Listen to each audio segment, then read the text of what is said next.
The otter surfaces, shakes, and disappears under the current. A century of trapping had erased every last one from Missouri's rivers. Silence where a species had been. Then, between 1982 and 1992, 800 were carried in by hand and released. What followed wasn't recovery, it was an overturning. Today, fishermen complain there are too many. An entire state filled back up. The rivers were not dead. They ran clear, cold, and full of fish. But something was missing from the current. A pressure, a shape, moving just beneath the surface that every fish in the system had once learned to fear. A century of unregulated trapping had taken the river otter from every watershed in the state. Not thinned it, erased it. The last animals were gone before most of the men who signed the restoration permits were born. The program began in 1982. Wildlife managers sourced animals from Louisiana and Minnesota, loaded them into transport boxes, and drove them to release sites along the 11 Point, the Cascade, and the Current River. Over the following decade, 845 individual animals entered Missouri's waterways. That number was chosen carefully, enough to establish breeding populations at multiple sites, not so many that managers feared failure from overcrowding. The field teams had drawn maps. They had projected territories. They had decided on paper how far each animal would travel and which drainages would fill first. The otter ignored all of it. Within a decade, animals were appearing in rivers the program had never targeted. Farm ponds along the bottomlands, municipal reservoirs, tributaries so small they barely held a name on the county map. The otter was not recovering, it was spreading. Fish managers began getting calls. Catfish stocking sites were being hit. Trout hatchery outflows showed otter tracks in the mud within 2 seasons of release. Nobody had modelled that kind of range expansion. Nobody had told the fish managers to expect it. Here is what the programme's biologists actually recorded. Within roughly 15 years of the first release, otters were documented in all 4 major river drainage systems in Missouri, not some of them. All 4. The population grew past any count the state could reliably hold. The monitoring surveys that had worked in the early years stopped working. There were simply too many animals moving across too much water. By the late 1990s, the complaints had started coming in from farmers who had never been part of the programme's planning. Their fish ponds were being emptied, their stocked lakes visited nightly. The animal they had never seen in their lifetimes had arrived at the edge of their land, and it was not leaving. What the programme had returned to the river was not just an otter, it was a predator's pressure, a force that had been absent so long the system had quietly reorganised around the gap. 2 winters after the first releases, the reorganisation reversed, and it did not stop at the boundary anyone had drawn. The water looked right. That was the trap. You could kneel at the bank of the Merrimack drainage, dip your hand, feel the cold pull of it, and nothing in that sensation told you the system had been hollowed out. What the baseline surveys revealed was a corridor stripped of its apex aquatic predator across the entire state, a silence that had persisted for the better part of a century. No spraint on exposed rock, no slides worn into the bank mud by repeated passage, just undisturbed silt accumulating where moving water should have kept it scoured. The field teams surveying pre-release conditions were not looking for dramatic collapse. They were looking for sign, physical evidence of predation pressure. What they found, systematically, was its complete absence. That absence had a shape, and the shape covered the whole state. In the Merrimack drainage, 0 verified spraint sites remained by the time surveys began. The foraging corridor had gone structurally quiet. Along the Cascade, commercial trapping had removed the population to nothing. The trophic tier above crayfish had simply collapsed. On the current in the Ozarks, rough fish had expanded unopposed through water, clear enough to see the gravel bottom. No patrol, no pressure, no check. Across the northern tributaries, the corridors held deep pools and wooded banks, every structural feature intact, but ecologically hollow at the top. Surveys conducted ahead of the releases documented predation sign at fewer than 5 sites across the drainage networks that had been commercially trapped 5 sites. In a state laced with hundreds of kilometers of connected waterway, the beautiful deception was the water itself. Still flowing, cold enough, chemically adequate, offering every physical condition for a predator's return, except the predator. A system can sustain that fiction for a long time. Missouri's had sustained it for generations. Here is the part that made me stop and reread the field notes. The rough fish populations hadn't simply grown in the absence of predation pressure. They had restructured the prey base itself, crowding out species that depended on the foraging patterns that no longer existed. The habitat looked intact. The food web beneath it had quietly reorganized around the gap. Pre-release surveys documented 3 compounding deficits at every assessment site. No top-order predation sign, no bank disturbance from foraging activity, and unchecked expansion of mid-tier prey into what had been patrolled territory. Each deficit reinforced the others. Remove one component, and you weaken the system. Remove all 3, and what you have left is structure without function.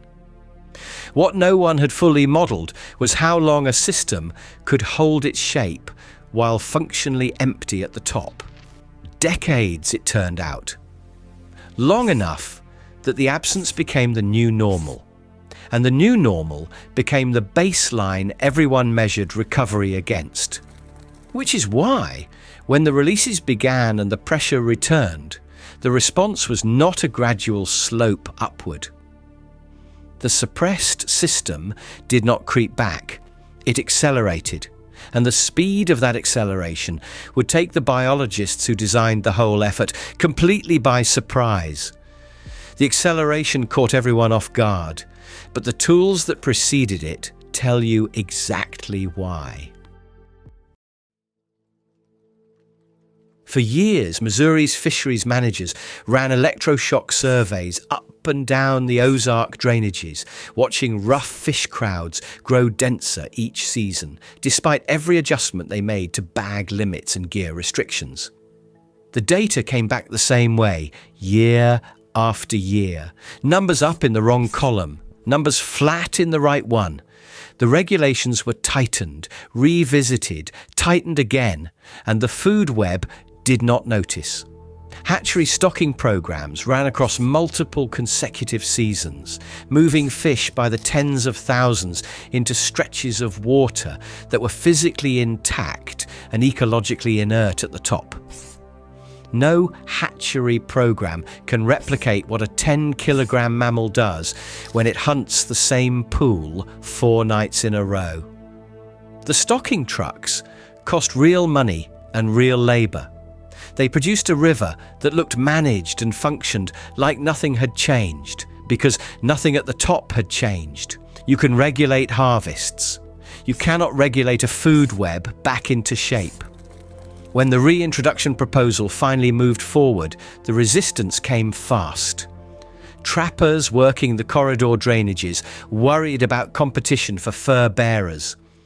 Landowners near the release points were sceptical that an animal absent for generations could be contained. A 10-kilogram animal, they pointed out, does not stay where you put it. They were right. That was the part nobody had the language to contest, because the concern was accurate. The animal would not stay where it was released. It would move. What the skeptics had not modelled was the direction. The otter moved upstream and downstream, colonising drainages the programme had never targeted. It bred into corridors that carried no stocking budget, no management plan, and no schedule, just connected habitat and unclaimed territory. Within a decade of the first releases, the programme's biologists were documenting reproduction in drainages no one had seeded. The otter had solved the distribution problem that years of regulated stocking had never approached.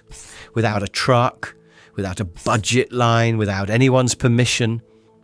And here is the fact that should not have surprised anyone but did. The rough fish expansion that electroshock surveys had tracked for years began reversing in colonised stretches. Not slowly, but within a handful of seasons. The mechanism was obvious in hindsight. The cause was a single returning animal. What no one had settled was how far that reversal would travel on its own. The state had released 800 animals into carefully chosen locations. The animal had decided those locations were a starting point. Every drainage it reached on its own terms was a drainage the stocking trucks had never touched, and the food web in each one began quietly to reorganize itself. Every pool has a sequence, a flat rock at the water's edge, a carp hauled up and pinned there, the river still running beneath it. That is where the cascade begins. Not in a management office, not in a field report, but on one wet stone in one bend of the Merrimack. Carp and drum had worked Missouri's shallows unchecked for decades. They uprooted aquatic vegetation by the acre, clouding the water column and stripping the substrate of the structure that smaller species depend on. No regulation touched that dynamic. No hatchery run reversed it. Hunger did. When a carcass is left on a bank, it does not disappear. The remnants press into the riparian soil. Nitrogen moves. Microbes respond within hours. That transfer of energy from water to land is a subsidy the riverside vegetation had been missing for a generation, and it costs nothing to deliver. Below the surface, the chain ran in 3 distinct steps. Crayfish, pressed by a predator that could follow them into every crack in the stream bed, retreated from the shallows. Aquatic insects, stoneflies, mayflies, caddisflies, reclaimed the substrate the crayfish had kept scoured. Small fish returned to a food base that had not existed here in living memory. Stonefly larvae are a measure of water quality so reliable that field teams use them as a biological index. Their return to a run is not an opinion. It is a fact you can hold in your hand. 8 legs, gills along the abdomen, a creature that cannot survive in degraded water. Within a few seasons of sustained presence along colonised stretches, field teams on the Gasconade documented great blue herons, nesting at sites where the species had been absent for more than 2 decades. Not one pair, returning multiple territories, re-established across a single breeding window. Nobody planted a heron. That is the part worth sitting with. The forage base rebuilt from the stream bed up, and the bird arrived because the food was there. That is not restoration as policy. That is restoration as physics. The sequence follows the same logic in every colonised reach. Rough fish pressure drops. Aquatic vegetation stabilises. Invertebrates rebuild. Small fish thrive. Wading birds return. No step was engineered. Each one was made possible by the step before it. Here is what the field teams could not explain at first. The cascade moved faster in reaches the stocking trucks had never touched than in the reaches that had received management attention for years. Stretches with no intervention history were restructuring in 3 to 4 seasons. Managed sites were lagging behind. The mechanism behind that gap has not been fully resolved.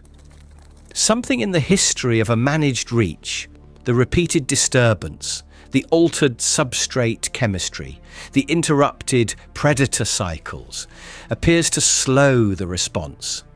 The cascade is the same chain. It just finds more resistance in places that were helped for too long.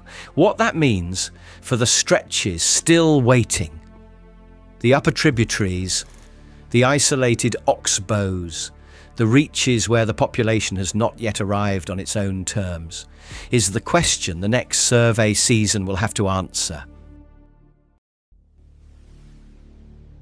The corridors were drawn by biologists.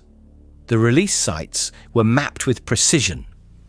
The models assigned probability scores to every tributary in the state.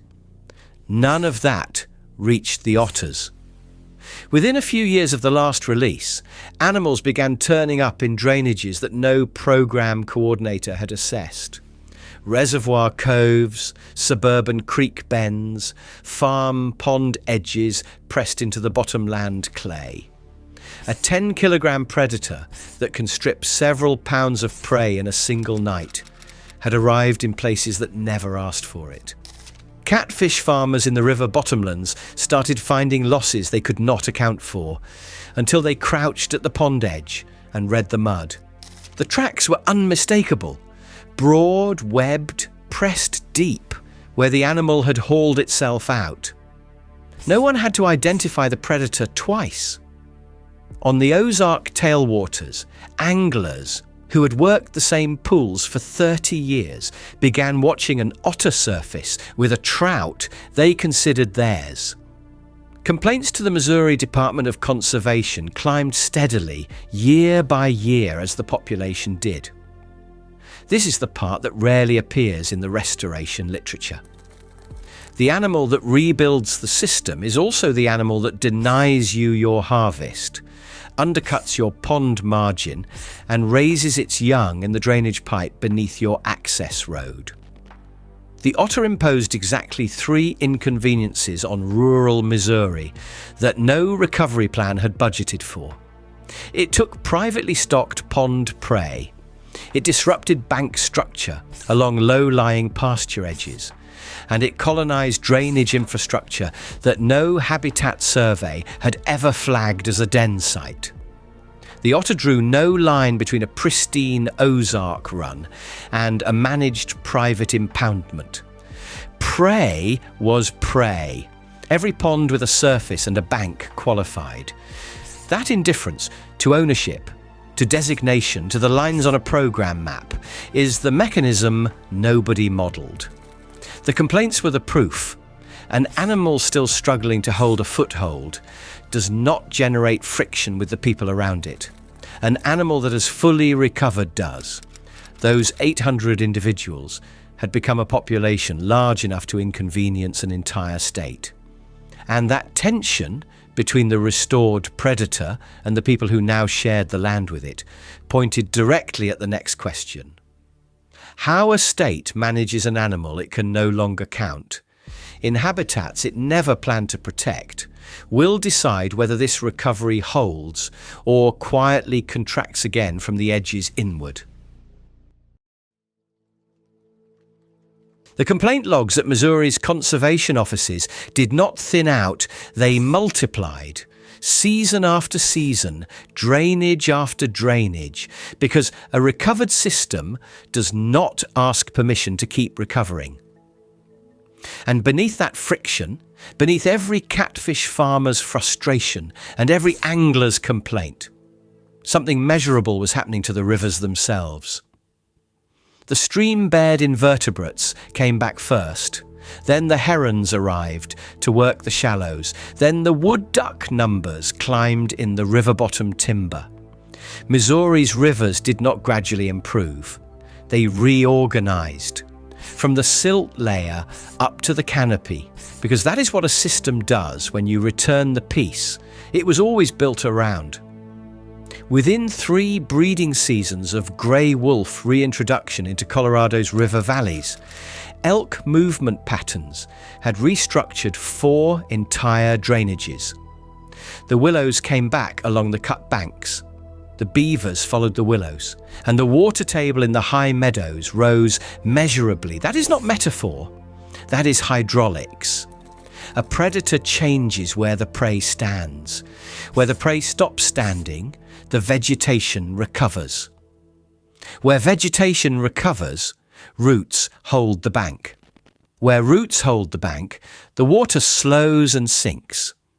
Colorado Parks and Wildlife, citing livestock predation data from a single contested season, pushed for population controls before the cascade had run its first full cycle. The mechanism was interrupted before the prey behaviour had permanently changed. A system in mid-restructuring, with predator pressure removed before the prey's movement memory has reset. That system does not pause at the point where the argument stopped. It contracts. Whether the willows hold the bank without the fear that planted them is the question nobody can yet answer from a desk.